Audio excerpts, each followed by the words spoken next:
Hacia el año 1200 a.C., la ciudad de Troya fue invadida y arrasada por los aqueos, antepasados de los griegos, evento que posteriormente sería retratado por Homero en la Ilíada, poema épico que estoy seguro que has visto en las librerías.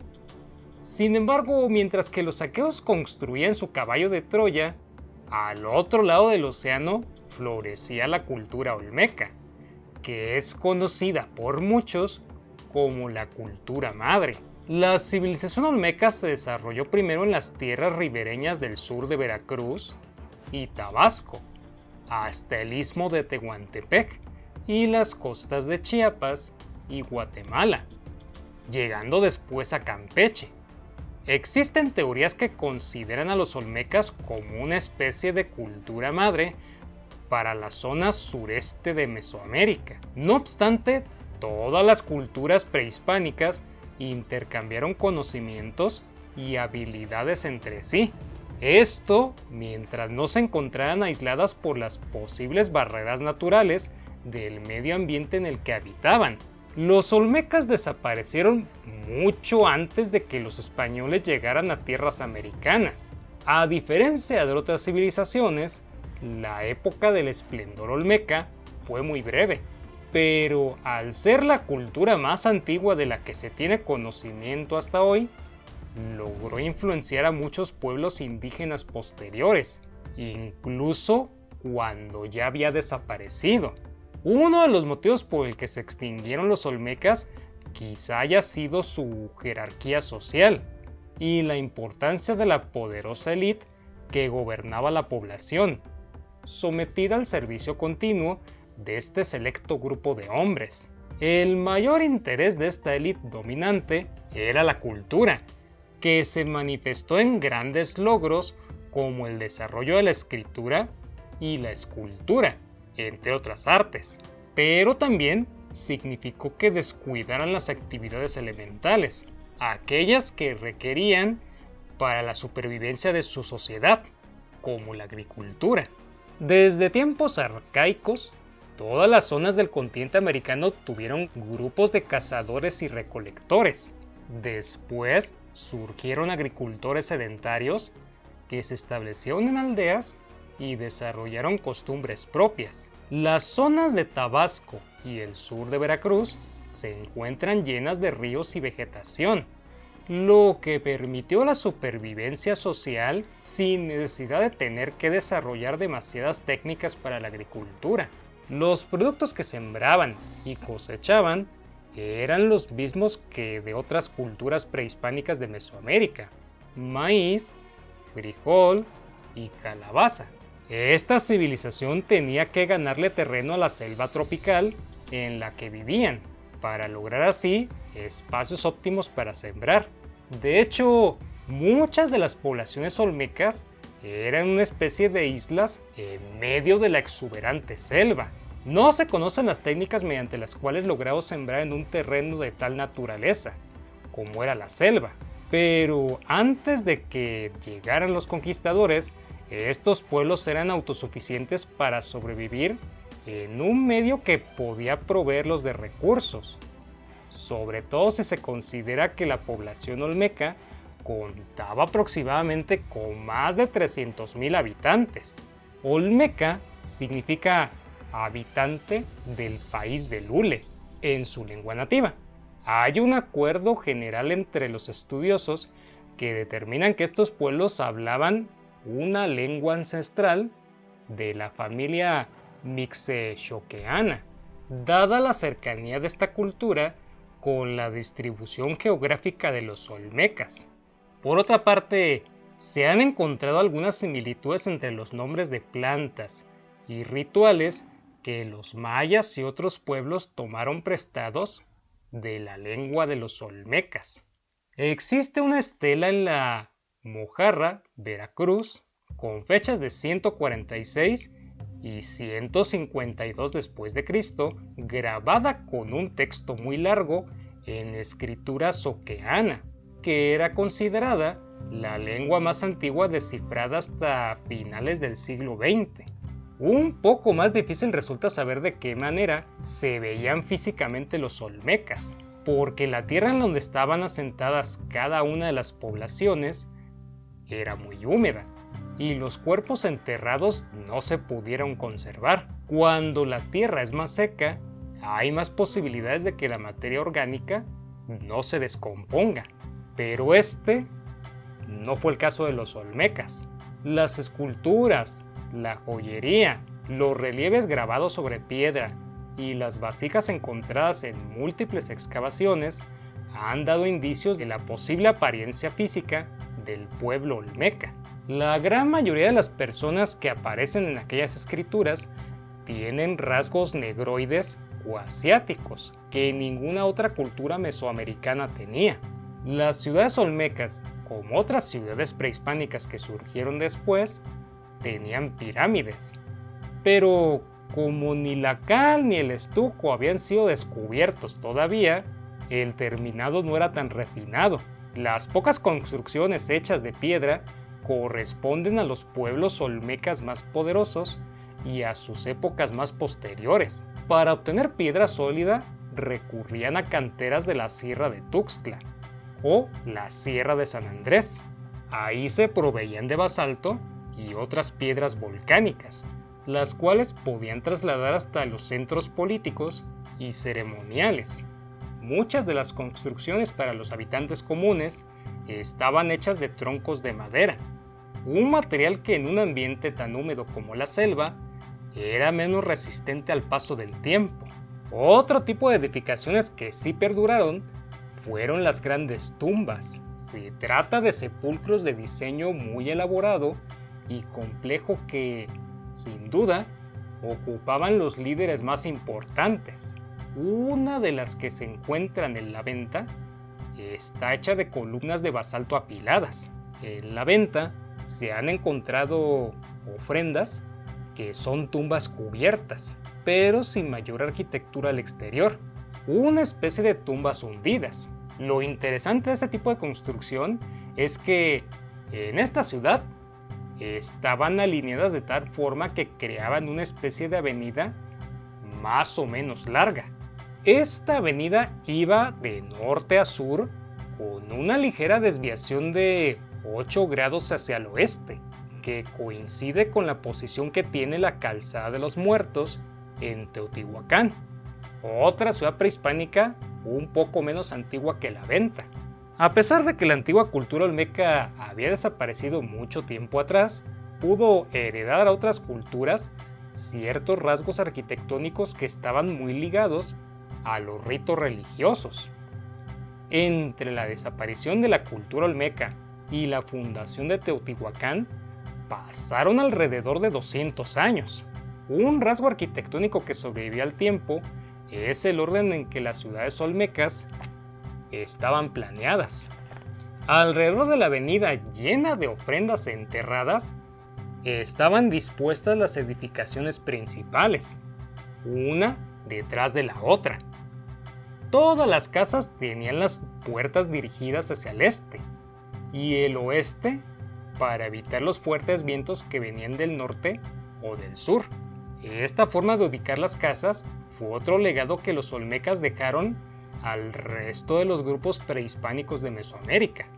Los aspectos culturales de la civilización olmeca, como la ideología, la religión, sus prácticas espirituales y la forma de percibir o ver el mundo, se nos escapan casi en su totalidad, ello por la falta de datos. Sin embargo, existe una cantidad considerable de muestras de arte esculpido, grabado en piedra y cerámica que han ayudado a descubrir el modo de pensar de esta cultura que a la luz del presente siglo se percibe como extraordinariamente avanzada para su tiempo.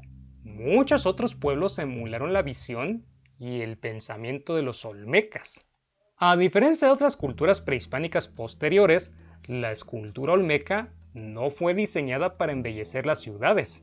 Las esculturas que resistieron el paso del tiempo Son grandes piezas que no forman parte de ninguna construcción o monumento, pero son las que más le han servido a los especialistas para entender algunos elementos de la cultura olmeca. La figura más representativa de los olmecas son las llamadas cabezas colosales, de las cuales se han encontrado 12 en 3 ciudades principales: La Venta, Tres Zapotes y San Lorenzo. Estas cabezas gigantes miden hasta 3 metros, y muchos especialistas piensan que las facciones de la cara se asemejan a la gente de raza negra o asiática. Tienen labios gruesos y ojos rasgados. Encima del cráneo tienen cincelado una especie de casco. Se piensa que representan a dioses o jefes guerreros, y es posible que los mismos soberanos, en su preocupación por mantener su dinastía, se hayan representado a través de estas esculturas monumentales.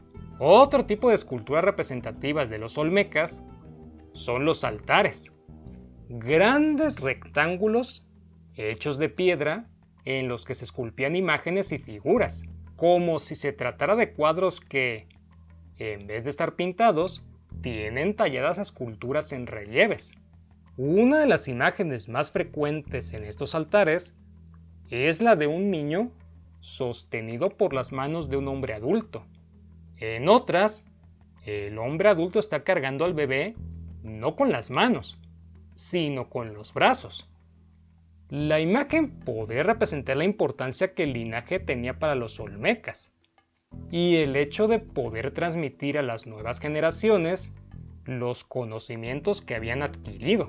Este tipo de representaciones también lograron llegar hasta las culturas prehispánicas de los tiempos más recientes. La más famosa tal vez sea la del altar maya de Bonampak, que es muy parecido al que los olmecas hicieron en la ciudad de La Venta. Los olmecas también representaban algunos animales en sus esculturas. El de mayor importancia para ellos era el jaguar. Es común encontrar relieves o esculturas que personifican a hombres con rasgos de ese felino, seres que son mitad animal y mitad humano. Esta insistencia en la transformación del ser humano en jaguar deja claro que los olmecas lo veían como un dios y que parte de sus creencias incluían la transformación del hombre en animal.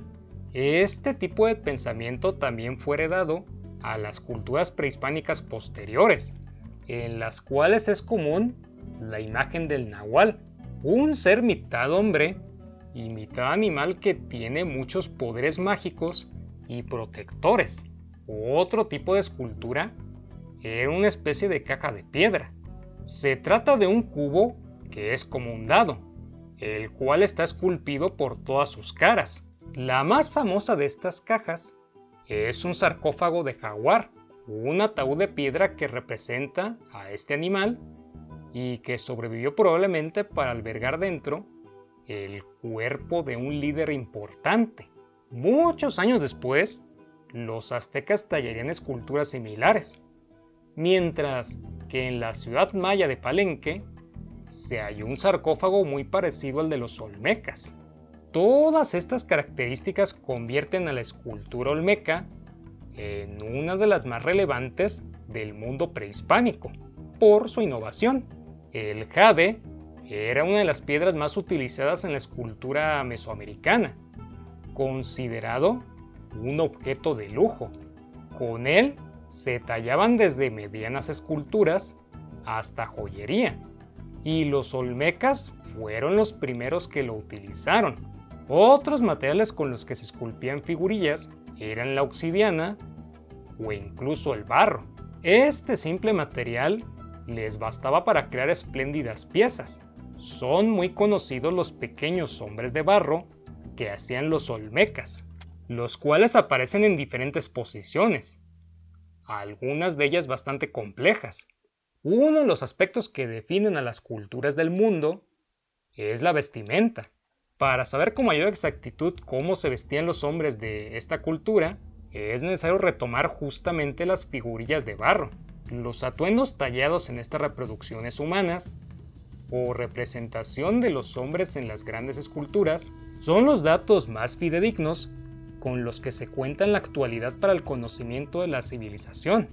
Los hombres se vestían como una especie de taparrabo muy pequeño, al que se le conoce con el nombre de maxtlatl. Estos podían ser muy adornados, con bordes dorados, broches o fajas. De la misma manera, utilizaban una especie de capas que les cubrían desde los hombros hasta las pantorrillas. Muchas figuras que sobreviven hasta el día de hoy no llevan sandalias, y se cree que buena parte de los pobladores olmecas vivían casi desnudos debido al caluroso clima de la zona, en medio de la jungla tropical. Las personas en las esculturas aparecen con tocados muy complejos en los que se insertan piedras preciosas, huesos y maderas talladas. Esta costumbre también permanecería en otras culturas indígenas posteriores.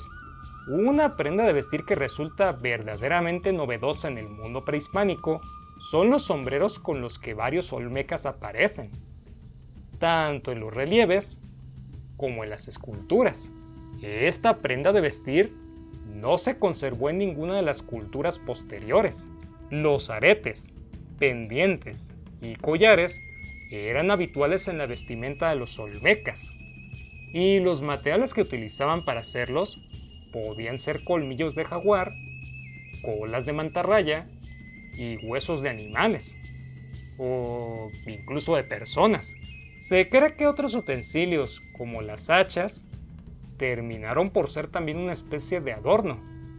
Es decir, pasaron de ser algo práctico a un objeto de lujo, debido a los tallados de jaguares e incrustaciones de piedras preciosas y otros materiales con que fueron elaboradas. La economía olmeca, como en la mayoría de las culturas mesoamericanas, se basaba en la agricultura. Estos pueblos pudieron desarrollar un buen sistema de comercio intercambiando productos con la gente de otras geografías. En esta actividad, inevitablemente conocían las costumbres de los demás. Y si la cultura olmeca era la más importante de su momento, entonces resulta natural que otras sociedades la imitaran. El sistema de gobierno que los olmecas tenían se basaba en una división por clases sociales. En el sitio más bajo estaban los agricultores y los pescadores. Un poco más arriba, los comerciantes y militares. Y en lo más alto, los gobernantes, quienes también ostentaban funciones religiosas, es decir, que eran gobernantes y sacerdotes, una actividad muy común para varias de las culturas mesoamericanas, como se observa en las construcciones, las cuales tenían fines ceremoniales, tanto políticos como religiosos. La religión de los pueblos olmecas no estaba tan definida como las religiones de las sociedades posteriores. Tenía muchos dioses, más que cualquier otro grupo indígena. Dioses para plantas, animales, piedras, la tierra, montañas, el mar, el aire, el fuego, la luz e inclusive los insectos. Pero conforme pasó el tiempo, algunas deidades fueron desapareciendo. Algunos de los dioses olmecas que sobrevivieron eran aquellos que tenían el poder de convertirse de hombre a animales. El jaguar, el dios más poderoso, era el dios favorito de las culturas prehispánicas más antiguas, y el águila era el animal dios predilecto de las culturas posteriores, a aquellas que se enfrentaron a los españoles. En algún momento, cuando los viejos pueblos desafiaron a los nuevos, tuvo lugar una pelea entre jaguares y águilas. Si te gusta mi trabajo, por favor, suscríbete, activa las notificaciones y comparte el video con tus amigos. Eso es algo que me ayudaría bastante. Mi nombre es Ajay López y te deseo un día histórico.